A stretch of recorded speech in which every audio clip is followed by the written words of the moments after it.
Cool. So, good morning, everybody. If you can, just a reminder again, turn on your cameras. It's just good to interact if possible. The more interaction, the better this goes. Always, turn it into a mastermind. Good morning, Dave. Good to see you. Morning, Jeff. Um, so, real quick, we do this every Tuesday. Okay, so we're gonna have a few less people on here. We got a lot of people down in Dallas at the Brent Gove event down there, but we want to keep this going. We got people coming in from all different companies. This is always open to anybody, anywhere. We're not talking EXP. We're not pushing EXP at all. This is just mastermind stuff on your production and stuff we can share with lots of people. So, but we do this every Tuesday morning. Just a reminder. A week from tomorrow, we have the interview with Glenn Sanford that we're going to be doing. So, founder of EXP. So, we'll be doing that a week from tomorrow as well. That'll be awesome. So, something to be mindful of. You can invite people to that. We'll have all the links and everything out there on the Freedom Team workplace page. So, anyway, let's get started. Caleb, good morning. Caleb's Good right here in morning. Colorado Springs, and been doing awesome. Got licensed, perfect timing. Got licensed, and then we got shut down for COVID. And so, but has really done just an amazing job. He's going to hit the icon status here, most likely on track to do that by October, which is awesome. So that's a huge thing here at EXP, all about production. So, Caleb, why don't you introduce yourself, tell a little bit of your story, and then you can share your screen, and we'll go ahead and get started with this. Okay? Sounds good. I appreciate it, Jeff. Thank you. Yep. Thanks for this opportunity. Jeff he's not my direct sponsor, but he kind of was the one that closed the deal, let's say. So, have a lot of respect and appreciation for Jeff and for all the guys on the Freedom Team. But yeah, so just really quickly, kind of my history. I was actually a biologist for about 15 years, got my master's, worked in that field for a long time. Was planning on staying in that, but there were other plans involved. So actually we switched over. It was 5 years in the nonprofit world. Was the executive director at a nonprofit down in Georgia. Decided, you know what, I want to move out west. We're going to pack up the family and go find another nonprofit that I can work at in Colorado Springs or the area, and just couldn't find anything. Had a lot of connections, had a lot of opportunities, but just nothing that worked out. Had a close friend who had an independent brokerage here in Colorado Springs, had been in the business. He's, I believe, the longest active realtor in Colorado. Anyway, I was meeting with him. He had a lot of connections, and so I was kind of trying to utilize those. Eventually, it's got to a point where he said, "You know what? You would love to work with you. Would you be willing to come on?" So started with that. He gave me enough time to kind of work and get my license. Finished my license, passed the test, went into the office, and 3 days later, everything shut down for COVID. That brokerage was more, they focused more on HOA management, property management, not what I was interested in.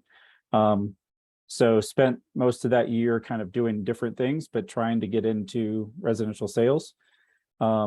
And come November of 2020, I switched over and joined EXP.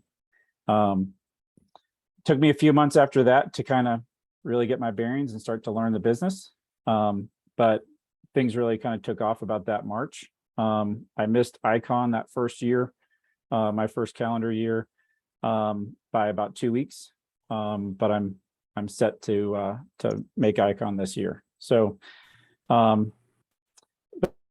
with that, I'm going to share screen. I just have kind of a short, kind of my experience kind of going through, two completely different markets, and kind of just what's been my experience during this shift. What is it like being a new agent, kind of learning the business? So I don't have a whole lot of like, hey, these are some great to-dos, but it's more of a mentality mindset. There are some different ideas that might work for your real estate business, or if you're in EXP or another company like Keller or something like that, it can be good for agent traction. But all I'd say, I'll jump in. So, um, gave my background. This is something where I'd never really been in sales, outside of kind of trying to sell a nonprofit. Um, and so trying to kind of learn, what does that look like? What does it look like to be in a for-profit? When I really was interested in service. And that's been something that has been a joy to find out, is just the amount of service you can have in this business. So kind of four main points: mindset, learn relationally, intentional focus, and be me, be Ryan Serhant. And I'll explain those as we go through. Some of this also, I've watched, either been on live or watched the recordings of a lot of our past masterminds. I really think it's beneficial to jump on all of those, just to get some of the different points of view, things like that. But the two that really stood out, just because they weren't necessarily typical to what a lot of the masterminds are out there. The Jamie Parker training, where he was really discussing kind of growing yourself and developing yourself. And then also just the Kelly Kortner training. That was one that was interesting to me, because the very first View House event that I went to for EXP, Kelly was the first EXP agent I met.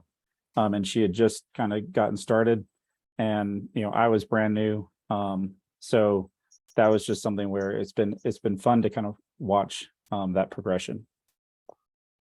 All right, so mindset. This, I really kind of want to focus on mindset for myself, but also the reason for my mindset being for my clients. And feel free at any time to jump in. I want this to be more of a discussion, not so much of a, me kind of talking to you. So if there are things that you remember, or that you've gone through, especially Jeff and others, please speak up and kind of shout it out. So for me, it was pretty crazy kind of learning real estate in the middle of COVID. I didn't know any different. So it was really something where it's like, I'm learning how to be a real estate agent, and I'm learning how to do it in COVID. And I don't, outside of what Jeff and, others that I was listening to, outside of what they said, I didn't have any other frame of reference. So it was a challenge, but it was something where I felt like, hey, this is actually beneficial to me. I'm a new agent, and here's a situation where all of these things have shut down. And so it almost kind of, in my mind, kind of leveled the playing field a little bit, because I didn't have the experience.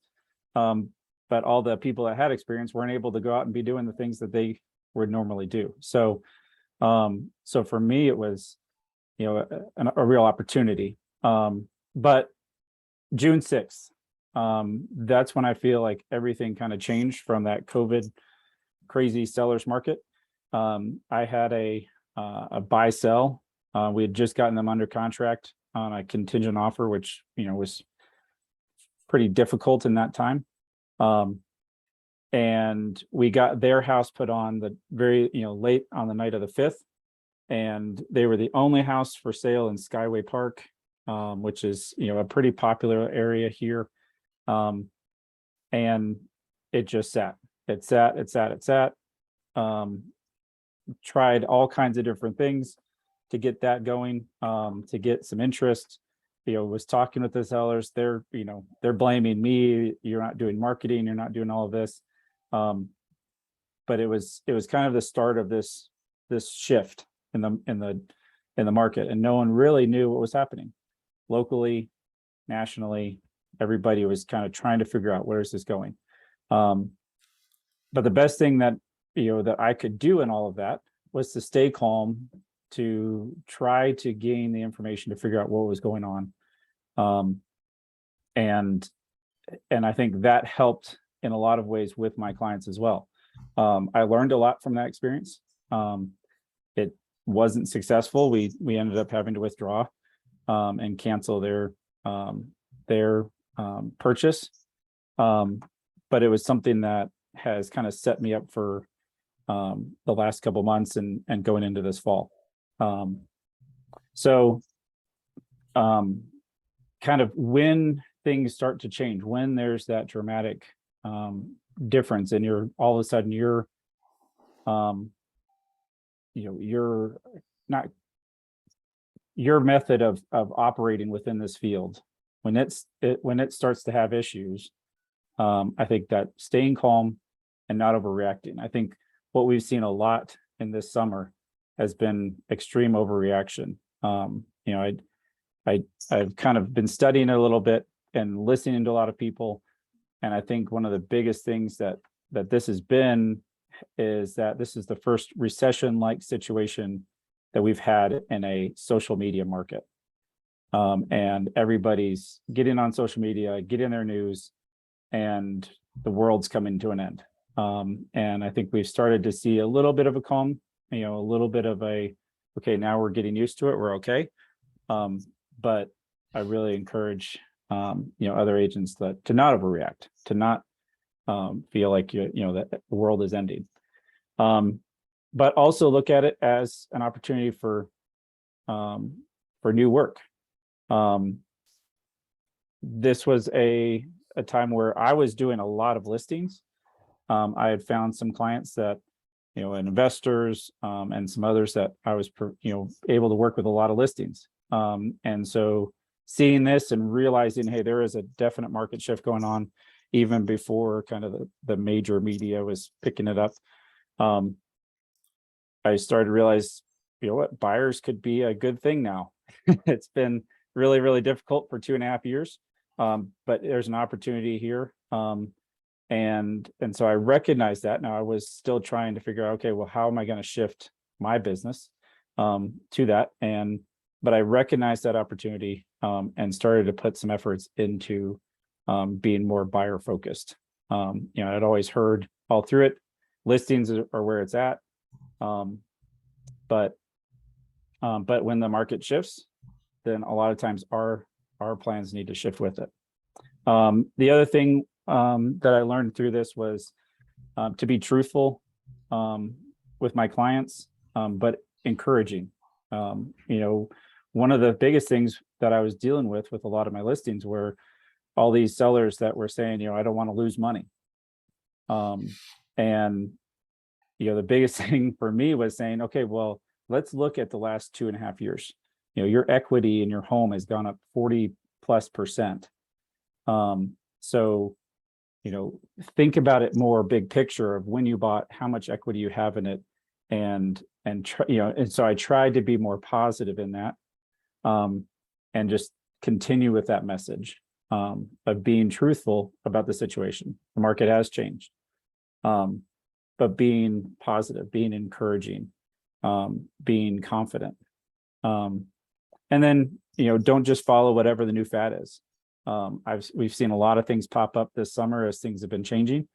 We saw that during COVID with appraisal gaps. All of a sudden, out of nowhere, everybody's offering 75,000 in appraisal gaps. And I don't know if there's a house that has sold in Colorado Springs in the last 2 months that has had an appraisal gap, but they have kind of gone the way of the dodo. So I think it's something where just be careful who you're following, what you're listening to, and what you're guiding your clients in, because some things will last, some things won't. Let's pause there for a minute. Go back to Yeah. that slide, Caleb, if you can. Let me just open it up, guys. Maybe open up some mics. What kind of things are you guys working on, or how do you guys? What are some things you're all doing as far as working on this up here, mindset? It's not something I ever really thought a lot about before I got into real estate. And I just remember the very first day I walked into my very first office, my first day in the business, and my broker handed me a copy of Think and Grow Rich. And to be honest, I brought it home and I sat it on the shelf here. It sat here for about 4 years. And I remember then I got plugged into this coaching program, and here, like, all these people were so personally developed, and I just realized, like, wow, I've got work to do. and it got me started down that road. What kind of stuff do you guys do as far as I don't know, just anybody want to open up? I mean, as far as reading, as far as just like audios you might listen to, that kind of stuff. I mean, the things that you guys do, is that something that is an act like an intentional part of your days, like working on yourself, personal development? And if it is, like, share some of that. Open up your mics if you could, and just anybody, and just share something that you do, maybe on a daily basis or a couple times a week or something. What are some things that you do as far as growing your mindset? Because it is a huge part of this business. Anybody? Hi, Jeff. I'm Hey, sorry I can't Cheryl. switch my video on right now, Yeah, but you're good. You're good. one of the things I do, I have a mastermind group that I'm in, and so I get on that about 2 days a week. It's just a group thing, and then I lead a script call 2 days a week with nations from agents from all over the country, and so we kind of practice and mastermind, and I can see what's going on in different parts of the nation. And I also read. I plug into some people on social media like Tristan and Jeff Fetzer and different things like that, just to, kind of push me. Hmm. And obviously, I've been running for office. So I hadn't been on here, but I try to be on here at least 3 times a week, because you see somebody doing something that makes you go ahead and do it. And, being in the accountability group. I think it's just really important. I've been licensed for 38 years. And the thing that I've been able to do to last so long is that I plug in. And so I'll make myself plug in and learn. Um, when I got licensed, there weren't computers, but I know how to do a lot of stuff on social media now, just keeping my pulse on things. So that's what I do. That's awesome. Yeah, very cool. Appreciate you sharing. Brian, can you open up Yeah, yourself? there we What go. are some things that you do? I mean, here's the thing. I think it's like, I have no control over what's going to hit me today. And there will be curveballs today. I mean, is there a day that goes by where it just goes like identical to how, right, follows right according to the plan that we have set up every day? Hardly ever, but we can control how we respond to those things. That's what I do have control over. And how I respond, I know, depends a lot on, how I start my day every day. For me, I mean, that always sets me up for a good day or a bad day to some degree. But I think just that constant work on that. Brian, how about you? What are some things what does this make you think about as you hear Uh, some of this stuff? yeah, no, it's a great question. So I'd say there's probably, I guess, four things that I do pretty regularly most days. My first is I start with scripture and just kind of renewing my mind daily and just trying to dig in there.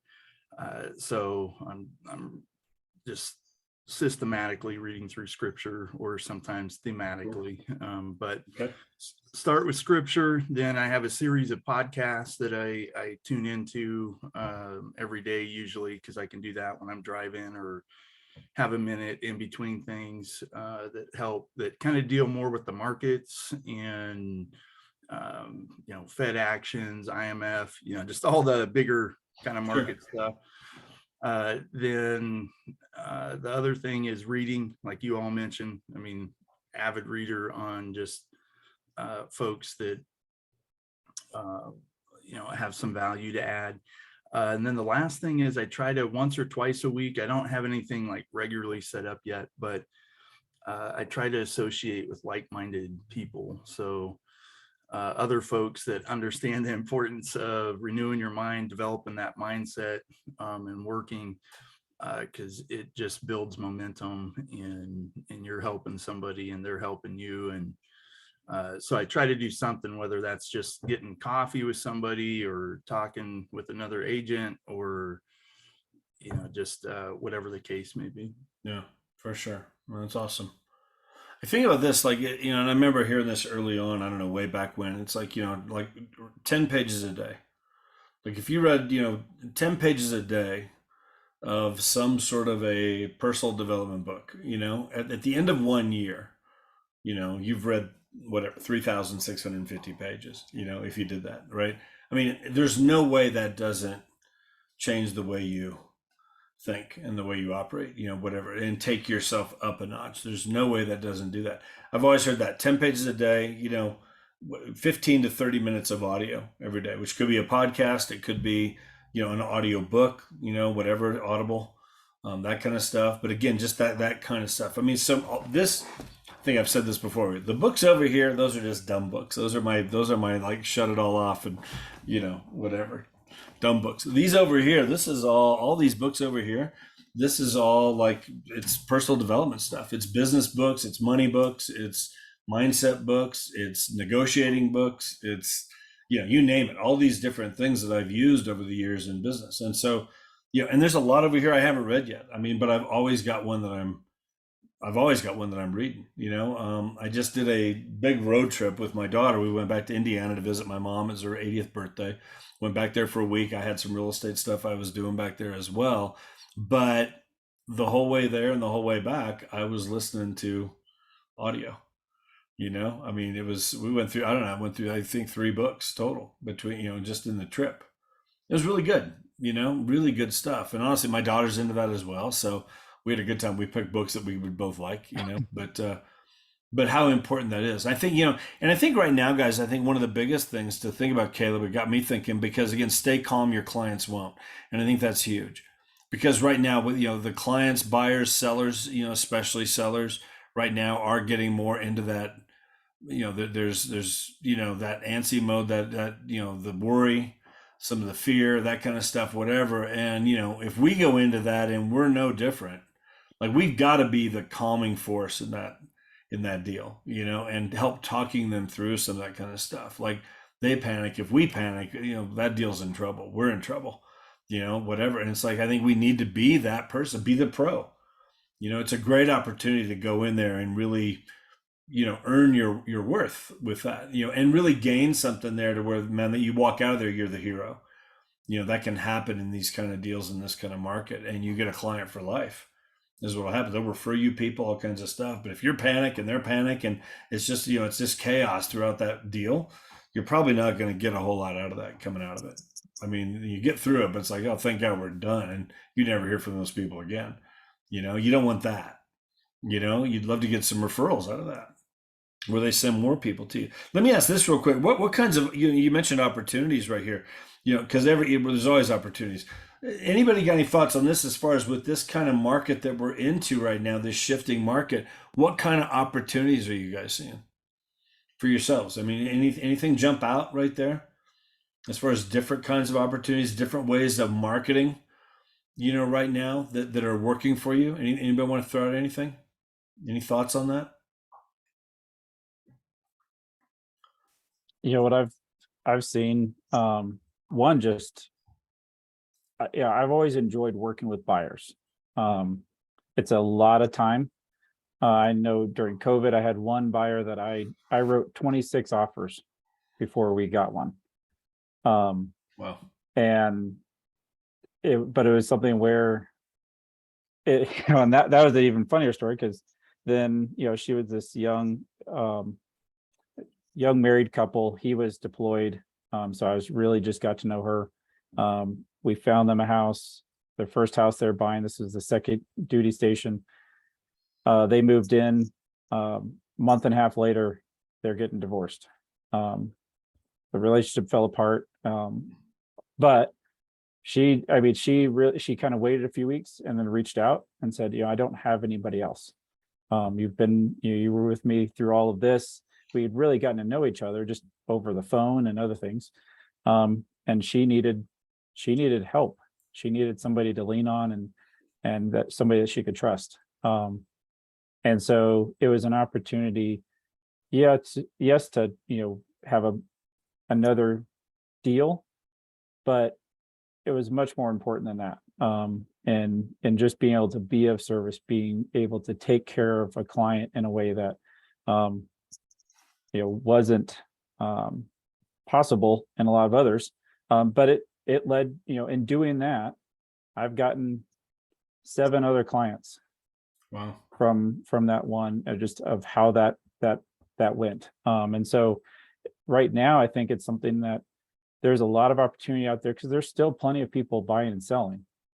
The market hasn't stopped, but it's a way to walk buyer clients through a little bit of a different situation.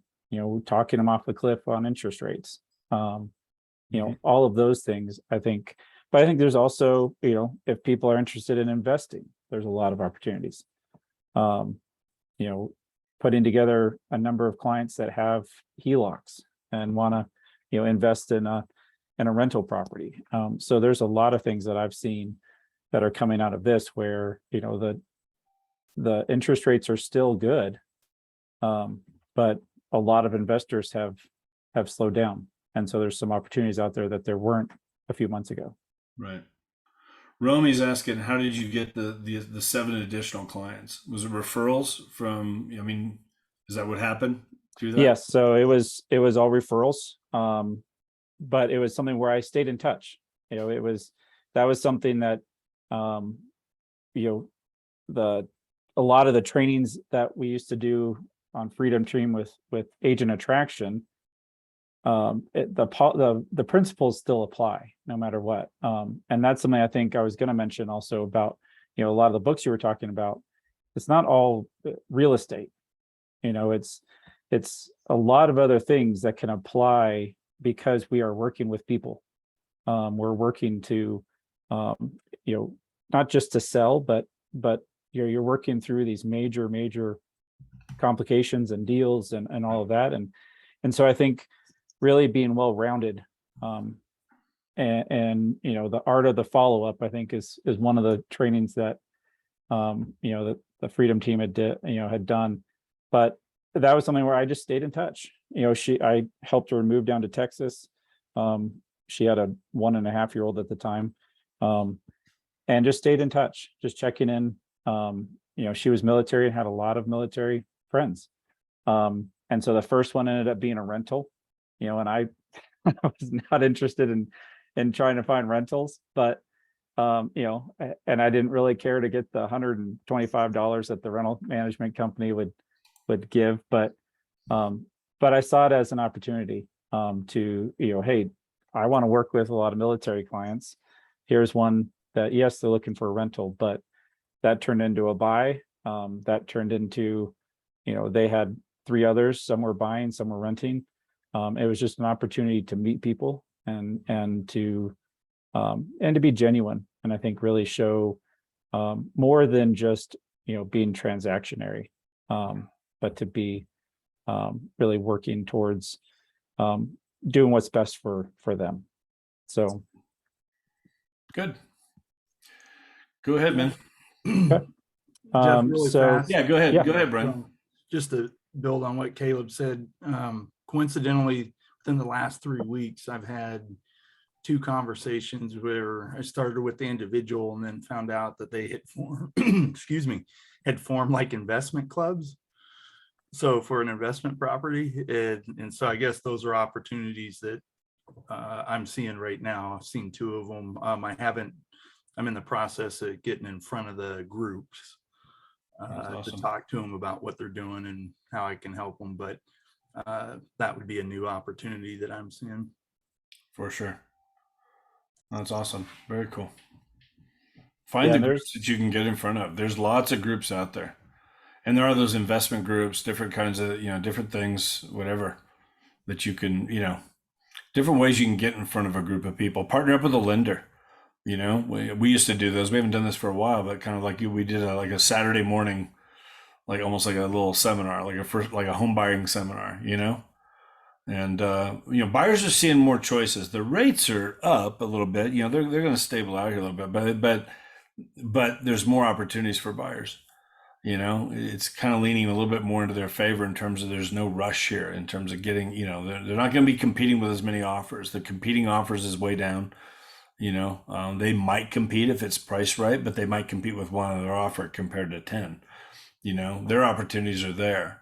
So to do like some home buying seminars, partner up with a lender, and whatever, you just, bagels and coffee and fruit and that kind of stuff on a Saturday morning from 9 to 10. And you just, invite prospects and invite first time home buyers or that kind of stuff, tired of renting, perfect time, whatever, to get out. Different ways you can market that and bring people in and get a bunch of contacts, get them into your system, get them with the lender. If they have credit stuff they need to do, they can start working on that. Just different things. There's ways to do that, and just You do that consistently. If you do that once a month, or even do it 4 weeks, 4 Saturdays in a row, and just build on that, whatever, and invite more people in. I mean, you could fill up your database with some buyer prospects for the next 6 months, 8 months, 12 months, for sure. Different ways you can do it. So that Yeah. message to market match, we talk about that a lot. One of the things I used to do all the time, I had a guaranteed sale program. Aaron Kin talks about that. Your home sold in X number of days, whatever, me guaranteed, or I'll buy it. Something we did with Craig Proctor, and there's parameters on that, how you do that program. We could go into another training on that later, but that's not been a good message to market match the last couple of years, because everything's going to sell in a matter of a day or two, whatever, a weekend, but now that's starting to come back. We could do something like that. Your home sold guaranteed in 45 days or 30 days, or I'll buy it. Now, again, there's conditions on that, but you can start marketing in different ways for that to pick up some listings. And again, we can go into another training on that. I don't want to get sidetracked here, but that would be a whole separate training that we could jump into. Aaron and I could do something on that. If you haven't done, anybody done any of those? Just show of hands, any kind of guarantees like that. Different ways you can do it. So anyway, we'll put something together on that. We'll do another training. But go ahead, Caleb. All right. So learn relationally. Skipped. So this is one where it's just kind of really wanting to grow of, okay, what's going on? How do I need to approach what's happening? How do I need to grow as an agent? How do I need to grow as a person? So just a few suggestions, but this is also kind of what I did through COVID when I was at the independent brokerage, and I really had nobody there that was working in residential sales. So I didn't know what I didn't know. But even after joining EXP and having a lot more sources and resources, these are some of the things that I've continued to do. So obviously masterminds and training, there's always great ideas you can get from those. Jeff was just talking about one that he's going to do in the future. I've seen those offered, but really getting started with that would be something that, it's like, all right, I'm at ground zero. I don't even know where to begin. So those are good ways. Obviously, I think those are ways to encourage yourself, is to get around. I think, Brian, you were saying, like-minded people. That's something where, if I go a week or two, I'll get super busy and I'm just focused on my work. And I've gone, 2, 3, 4 weeks, and not been a part of one of the Freedom team. And I refer to a lot just because it's been very influential in my development. But if I go a long period of time, I recognize, my kind of mentality shifting, and getting around just people that are positive, that are wanting to build up others, that are wanting to encourage, that can have such an immense impact upon your relationship with, your spouse, with your kids, with your clients, with your outlook, on all of these things. And mindset is so important when it comes to how you're working. And so I think that's a big thing, is just, you can get some great ideas out of the masterminds, and that can really help with your business. But I think the being around others and having that positive communication is really huge. One of the things that I started to do right away when I got into this was, every time I would talk to an agent, if I was, had a buyer and I was showing a house, and I would call, I'd always, if it was a house that they were interested in and they liked it, I'm calling that agent, and I'm, having a conversation, not just about that house, but I'm just trying to get a relationship started. How do I separate myself with that agent? And every time I had a good interaction, I wrote that name down. I saved it, and then I'd reach back out, and it was, hey, do you have 15 minutes that I could just pick your brain? I'm new in this business, had a really good conversation with you, really appreciated it. Would you mind just at that time it was jumping on Zoom because everything was shut down with COVID.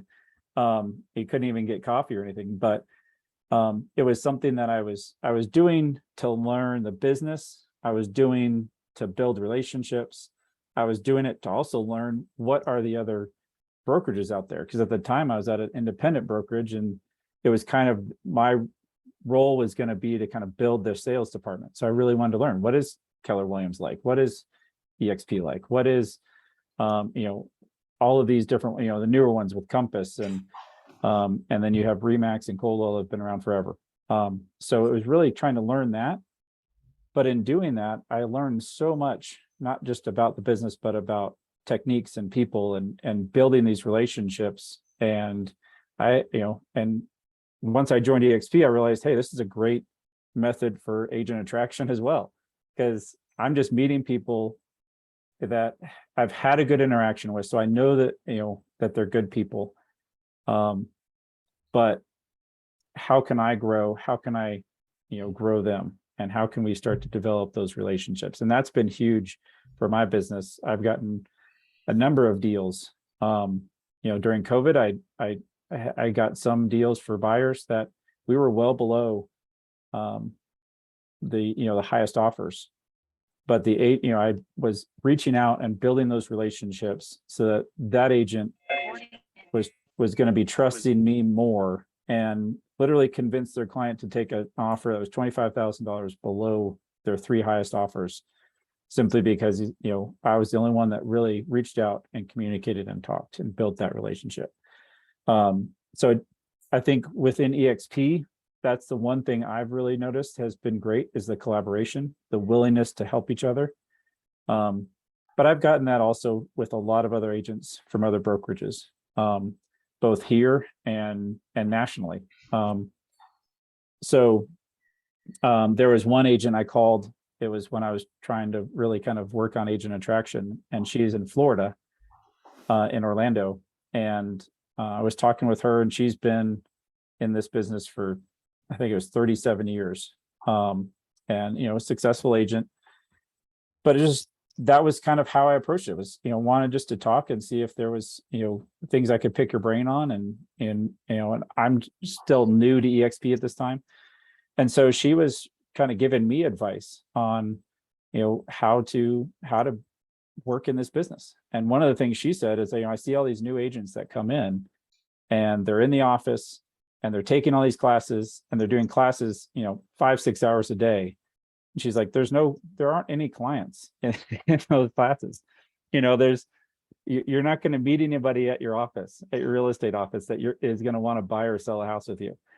She said, so yes, take some of those classes, but get out there and be out there looking for people that want to buy and sell, or just be building relationships, because everybody knows somebody that's going to, be looking to buy and sell. Some of those other sources for relationships, Jeff touched on it. Lenders, title companies, appraisers, those have all been really big for me. I just decided early on I was going to try to be as relational as possible. So I go to every one of my appraisals. I've gone to some actually for the listing agent when I've been bringing the buyer, and the listing agent was not wanting to go. And I said, well, would you mind if I go? And I just started a conversation. I want to know about them, and really just kind of get to know them a little bit, make them feel as if they're being heard, make them feel as if they are important, which they are.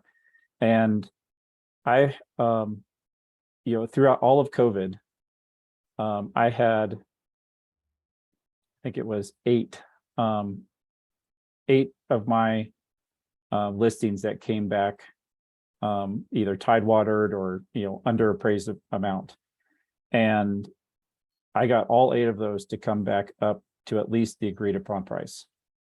And it really just came down to, I had direct contact, I had relationships, I called them up, talked through it, and they said, okay, well, get me some of this more information. And so I have yet to have one that has come in under value and that we haven't been able to get back up. I don't think I'm doing anything special. I think it's just something of relationships matter. And so being present and really trying to, again, not talk, but ask questions and listen has been huge in that. And then also just for knowledge base of working with clients is, if you have the bigger picture, you can see more clearly. And I think something that, whether it's regional, of really kind of looking at the Denver market and knowing what's going on there and how that's going to filter down here, or looking on a national level. We have a ton of sources for that, not just within EXP, but all around. And I think that's a big thing of just spending, it's like the other stuff that we've talked about. You read one article a day, it takes you 5 minutes while you're eating your breakfast. And that's a piece that you can use with a client that can either bring, calm them down or provide some information that is going to solidify your relationship. But being knowledgeable in those ways can be really helpful. I remember doing a training with there was a title company. We did a Zoom training, and it was a title company up in Denver. And they listed off some statistics about just the national housing shortage that we had. And this was kind of going into a lot of this change that we've been having this summer. And the fact that we are still in a shortage. And I think that's something, I work with a couple investors, one in particular, and he's freaking out all the time. And I'm, stay calm. You've been doing this for 15 years. You know that there's fluctuations. You might lose, on a few of these houses that you bought high on. But there's all kinds of opportunities out there. So I think being able to bring some of that information to that relationship can also be very beneficial to you and for your business. Definitely recommend, looking at respectable sources as well, because there's a lot of junk out there too. If I could throw out something, guys, and just something you might want to just check on. I'm doing this usually the first week of the month. I did it here. I posted it in the Freedom Team workplace group, but just put together a video of kind of a monthly market update. But you guys are more than welcome to use any of the slides in there, any of that kind of stuff. Let me know if you want any of that, but it's all kinds of stats. It's tons of resources that, I'm using to find a lot of that stuff, whatever. But just some good things in there, because again, I think educating your clients, because if they're just reading the headlines, and we've talked about this on these last few weeks on here with the shift, if they're just reading the headlines, they're getting a lot of misinformation. It's just the truth. The headlines bring panic and all this kind of stuff. If you really look at it, it's like, again, it's, home prices. Yes, there are some drops in some areas. We're seeing some price reductions, but those were probably overpriced to begin with based on 4 and 5 months ago. We're still, all the stats from Fannie Mae, Freddie Mac, NAR, everybody, they're all saying on average, we're going to see about a 10% increase in price this year from January to December. You know what I mean? I mean, prices are still going up. I was on the phone a couple weeks ago. A buyer called me, a potential buyer, and he wanted to, do some things with his credit, that kind of stuff. But he's like, yeah, I think I want to buy next summer. I'm just waiting on prices to drop, on the market to crash. And I just had to show him some things that I had in that report and just showed him, like, there's nothing indicating a crash right now. Even if you look at all the recessions, we all think about 2008. Yes, prices took a big drop, but 4 out of the last 6 recessions, prices have increased. Interest rates, they go up at the beginning of a recession, they come down in the recession to stimulate the economy. So we're starting, they've been in the 4s and 5s, really the last several weeks now. I think we're kind of seeing that in here, but I mean, again, so it's just something to look at. You can find a video of that on the Freedom Team workplace group. It's on my YouTube channel as well. Whatever, if you want to see something, and you're more than welcome to take any of those slides out of there. Obviously, it's up there for anybody to use. But things that you could pull out and just have in a file and just show some of your prospects, your buyers, your sellers, to help really educate them on what's going on in the market. So anyway, just to throw that out there. Well, and that's something else that you can whoever you're partnering with.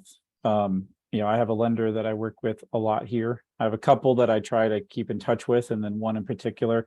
Mm-hmm. And he's he's putting out weekly videos, and he's, Totally. hey, I'm willing to tailor this for your clients, or for you if you want to post it. Same with title companies. They're willing to do a lot because we're the ones that always bring the clients. And so I think it's something where, take advantage of it, but build those relationships. Yep. And there's so much time and effort that you can save by utilizing other people. And if you have more voices speaking into it, and you can trust them and know that they're respectable as far as their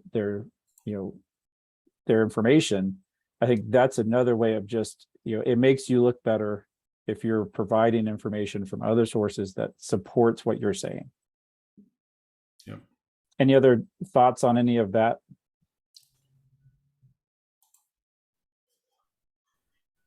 All right. So this section kind of is about intentional focus, more about, okay, what am I building my business? Where am I building my business? What do I want to focus on? There are so many opportunities out there, that if we try to do them all, we're going to do nothing well. And so I got into this and really said, okay, I've got this, here's my sphere. But I also, want to kind of develop these niches of where my business is going to grow. And listings were a big part of that. But it was, I had kind of these three areas I was really focused on. And some of that was based on my sphere. Some of it was just based on where I wanted to grow it. And in the last 2 years, I'm only really focused on one of those three. I've switched two out, and I've really been developing those other two, just based upon, kind of small opportunities that came along, and that I was willing to say, yes, I'm gonna take this and run with it as far as I can. And so I think what this change this past few months has kind of made me question, can I continue to operate the way I've been operating? A lot of my business is in listings. Now those listings aren't going under contract in 2 or 3 days. They're going under contract in 2 weeks, 3 weeks, 4 weeks. And so that's, it's okay, what do I need to do to continue to grow my business, but do some things, I don't want to be responding and kind of reactionary, but how can I say, okay, what does this look like for the next couple of years? How can I develop a business that's going to be able to continue to grow and be sustainable? We've always been told listings are best. Now we're seeing a lot of buyer's revenge from the last couple of years. I've had buyers that, they want to almost get back at the sellers. And so I think it's something where for each person, they need to decide what they want to focus on, because people are still going to sell their homes. People are still going to buy homes. And, there are those agents that want to specialize in one area or another. But I think for me, so the Say Yes, Carl Allen, I don't know if anybody on here remembers the movie Yes Man. Came out in 2008. I had just started dating The Jim my Carrey movie. Yes, the Jim Carrey movie. Super silly. It was cute and all of that, but it came out right after I started dating my wife, my now wife. And back then I was about the least, I did not want to ever commit. I never wanted to commit to anything. For the majority of my life, during college and after college, until I met her, I would always only own enough stuff that could fit in my car, so that if I needed to pick up and move and be out of my apartment in an hour, I could throw everything in my car and be gone. So it was something where it was more comfortable for me, and I think for a lot of us, to say no to a lot of opportunities. And so it was funny because that movie, for as silly and stupid as it was, had a really impactful impression upon me, of just saying, you know what, here's an opportunity. Even this training, it's not super comfortable to come on here, after only having a couple of years of experience in real estate, and do a training video, with someone like Jeff, who's done it for decades. He started when he was very, very young. But it was something where, I've recognized, there's been several really important times in my couple of years, 2-3 years in real estate, that were opportunities that I recognized, and I jumped on them and didn't look back. One was, it was a sale that it was actually a sale for my business partner at the time, who had brought me into the business, and he didn't really want to handle the listing. And so, we were going to split the commission, and I was basically going to do all the work. But it was an investor here in town, and I was actually going over there looking to say, hey, I might want to try to steal his crew because I'm interested in doing some flips myself. Well, I met him and, kind of listened to what he realized. He doesn't work. He works with a real estate agent. He never sells any of his own properties. He does, 40 to 60 deals a year. And anybody that brings him one, he had an agent that he worked with regularly at the time, but he said, anybody that brings me one, I'll sell with them. And so I just said, you know what? I was focused on these other areas. I'm going to put all this effort into really making an impression there. And I did, and I've learned a ton. I'm now his main agent that he works with. I get a lot of business out of him, but I've also learned a lot about his business, and he wants to turn his business over to me in a couple of years when he retires. And so it was just a small opportunity. I saw the potential, and I was willing to kind of take that leap and run after it. So It's very cool. I think, so you jumped in there with him and then just really worked hard at it. yeah. I mean, it was Now you basically, become his main guy. yeah, I had sold that one house. And then I spent the next really about 4 months looking for properties, trying to be the first one to find, because, that was the other benefit of COVID. That was the opportunity, was it shut down all of the auction, all of the off-market deals. And it moved a lot of them to the MLS. And so if I could be the first one to find an MLS deal and have him buy it, I knew I would have that deal plus the sale of the next, of that same property after he flipped Right. it. And so it took several months. We tried on several properties and didn't get any.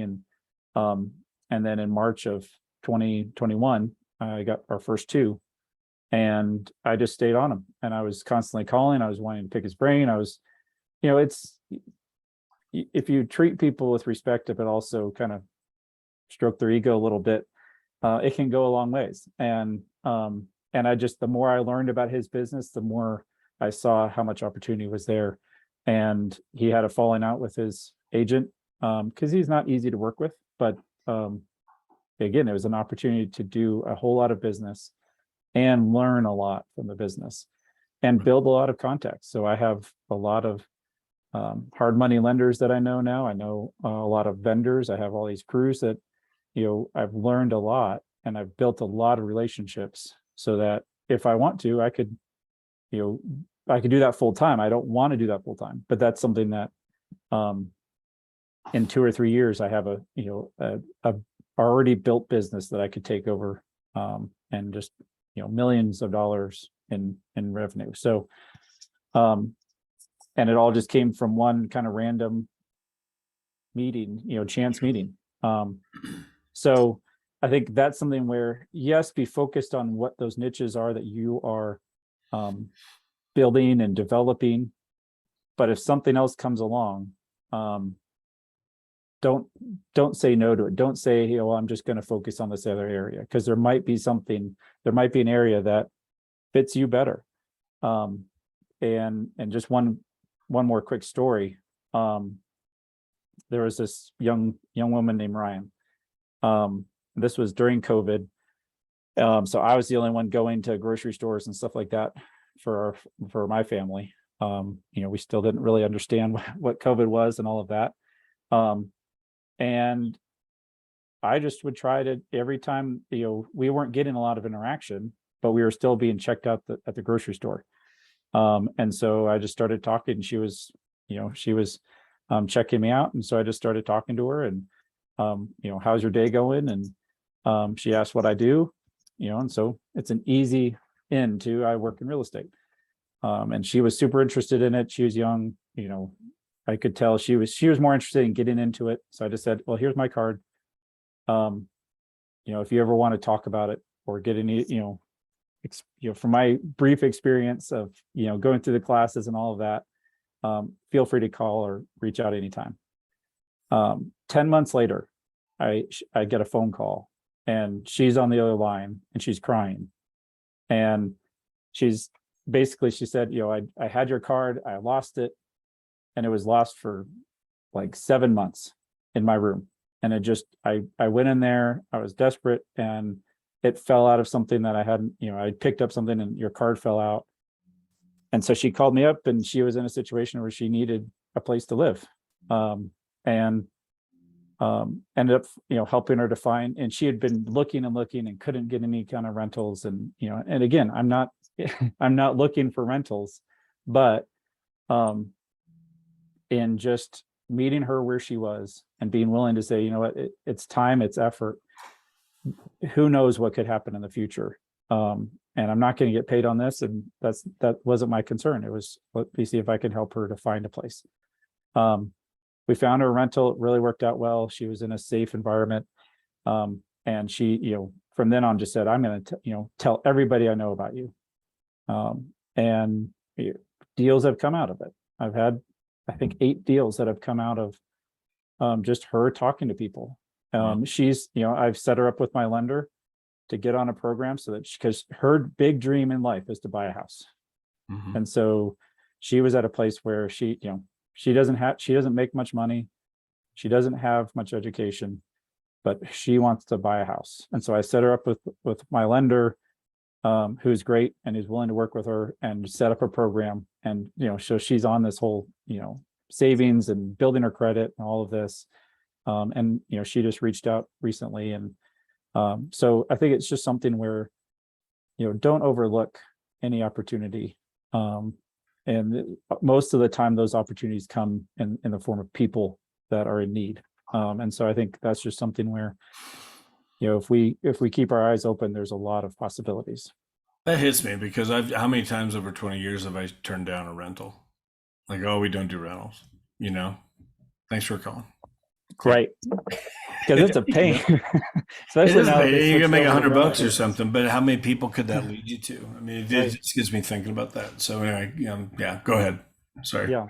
So, well, and it's, the PPAR hasn't made it any easier with switching over to rental beast. Yeah, for But again, it's just something of everybody knows somebody who is looking to buy or sell. Right.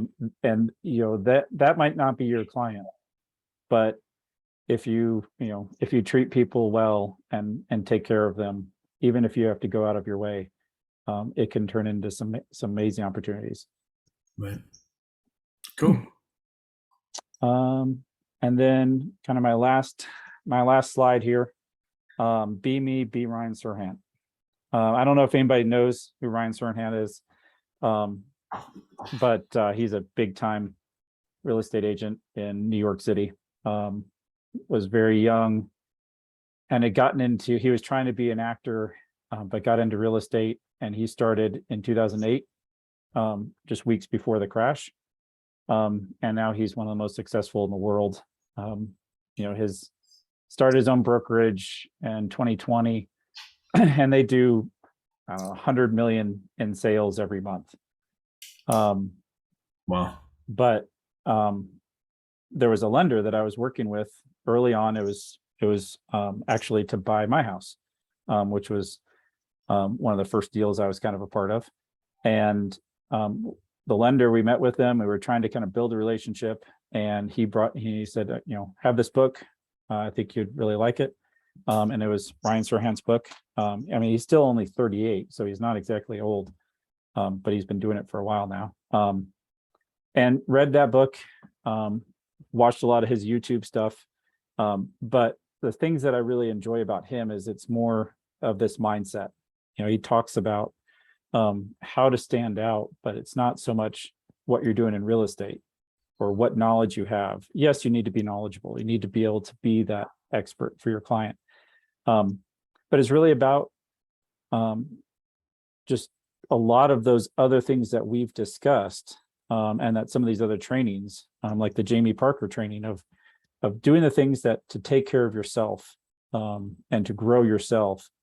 And so that was something I, and he also had kind of that say yes mentality. But a lot of it was about being who you are, being genuine in your relationships, being genuine with your clients. Because how you treat people is going to impact that relationship, is going to impact that deal. If you can be calm, if you can be confident, if you can be knowledgeable, you might just get the one deal out of it, but it might end up being numerous referrals.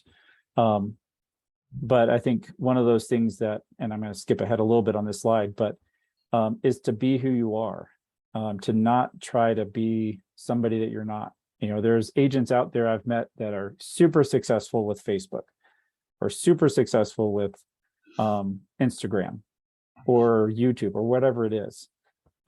If I've learned anything since Facebook came out, I was my university, I was in grad school back in 2005, and my university was one of the first ones to have Facebook.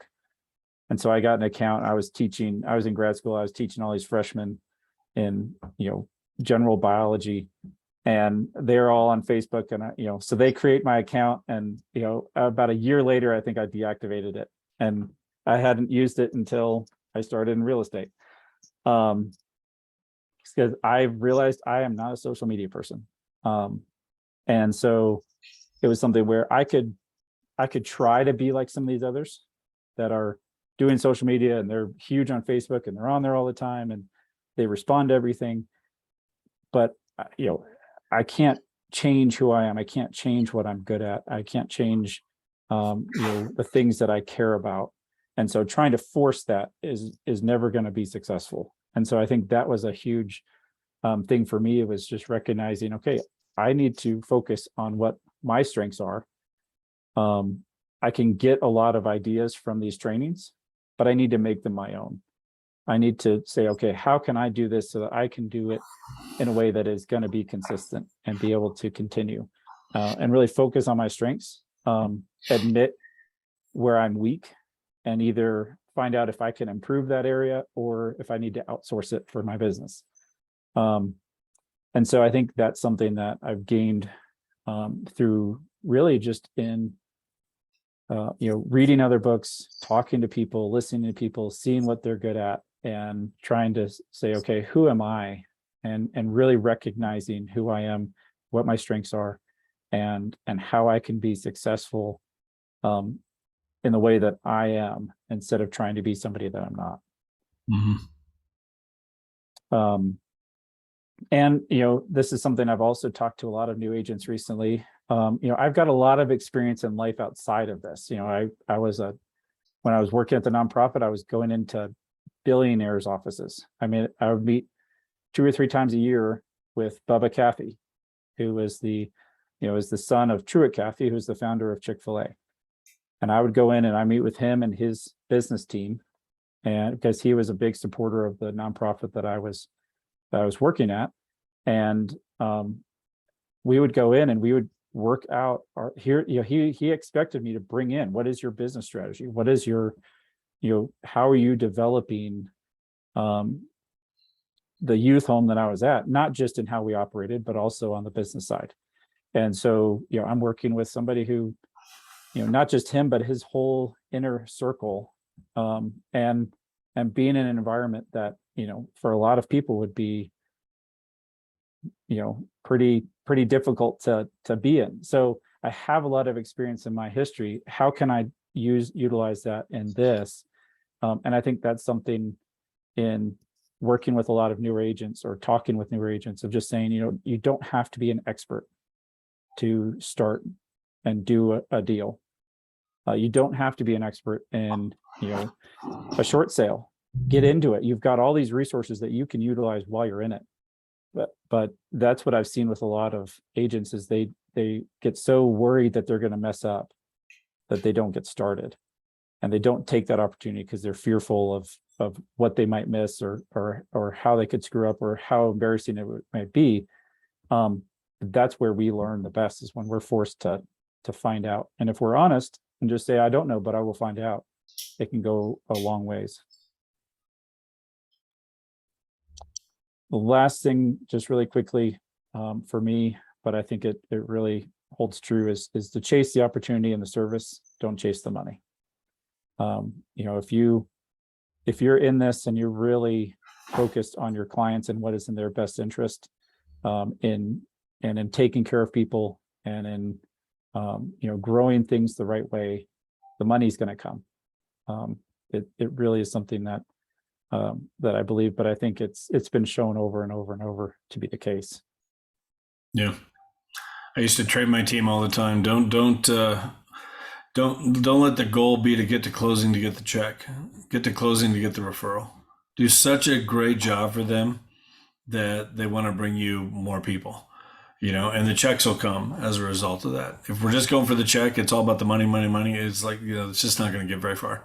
Whatever, you're just damaging people along the way and damaging relationships and like a bull in a china shop, so go at that to get the referral, whatever, and then you can just build a big business. But I appreciate everything you shared. Mindset, huge, working on yourself, get around the right people. We got so many great resources here with what we're doing this every week, the collaboration in workplace. I think to make as many relationships out there as you can. If you got a little more time right now, you're not wasting your time to call a lender and to have a coffee, to call an appraiser, to call an inspector, to call other agents in your market, that whether they're with EXP or not, but just to go build those relationships, have a coffee, talk business, talk about what they're doing, talk about what they're seeing.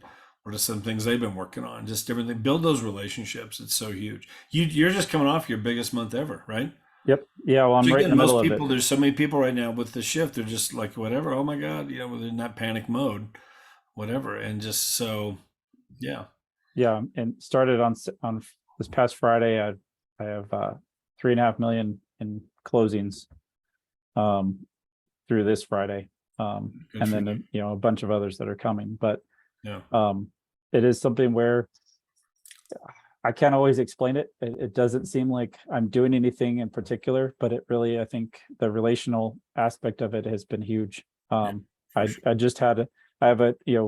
have several listings that are sitting, and we're trying to figure out what do we need to be. Is it a price? What is it? And there's one that it's a military couple. They're friends of ours, but I reached out to a number of other actives that are in that same neighborhood. And the first two agents I talked to had incredible conversations. I'm reaching out. A lot of agents would say, oh, you're my competition, I'm not going to talk to you. But you'd be surprised how many actually will really appreciate it. And I reached out and just said, hey, I've got a listing that's really similar. This is my listing. Just wanted to see what's going on with yours.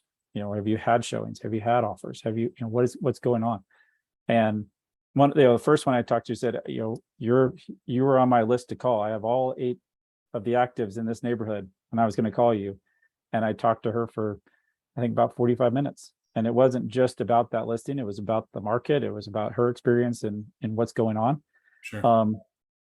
Talked to the next one, had a really great conversation, and was talking about my lender. And she said, you know what, I've been struggling to find a good local lender. Would you mind sending me his contact info? And that's the lender that I've partnered with on a lot of things. And he's brought me a lot of leads because he's got a lot of contacts. And the more that I bring to him, the more he's going to bring back to me. So For sure. I think it's really just those things of, there's a lot more people out there that are willing to work together. And I think that's the thing. I appreciate them a lot, and maybe the most about EXP is the mindset of all of our agents is to help each other, to work, to improve each other and overall the company. Right. And so every agent I've ever reached out to with EXP has been more than happy to talk to. We have some major heavy hitters, even just here in Colorado Springs. For sure. If I want to know about the military market, I'm going to call Lauren Schneider. Yeah. I mean, and she picks up her phone every time, and she will say, oh, you can have as much time as you want. Let's talk it over. Yeah. Um, It's awesome. and she knows what's going on with PCS season. She knows all of these different things. Same with, if I need a broker question and I can't get a hold of one of our managing brokers, Al Palmari, super awesome, extremely knowledgeable, and he'll give you the shirt off his back. Yeah. So I think that's something that we have so many possibilities for relationships out there. And that's going to develop you, but it's also going to develop opportunities that you never saw coming. Yep, for sure. Well, guys, hopefully this gets you thinking. That's what we want to try and do on all these Tuesdays, just get, stimulate things. Again, the whole idea of a rental thing, I'm like, okay, I wrote that one down. I gotta start taking, just turning them down. I can turn into some stuff. So anyway, appreciate you sharing, Caleb. So, and congratulations on all you're doing. You've had a great couple years and going to hit Icon here soon, which is awesome. So guys, we ran a little over. Thanks for sticking around. Those of you that could, the recording will be up on Workplace here in the next probably hour. We'll be back next Tuesday with this again, another one. And then next Wednesday, just a reminder, Glenn Sanford, be interviewing him. That'll be awesome too. So if we can help you in any way at all, don't hesitate to reach out. We're here, we're available. So look forward to the next one. Okay. Thanks guys. Thanks everybody. Have a great week. Okay. Thanks, Kevin. Appreciate it. Okay. Bye-bye.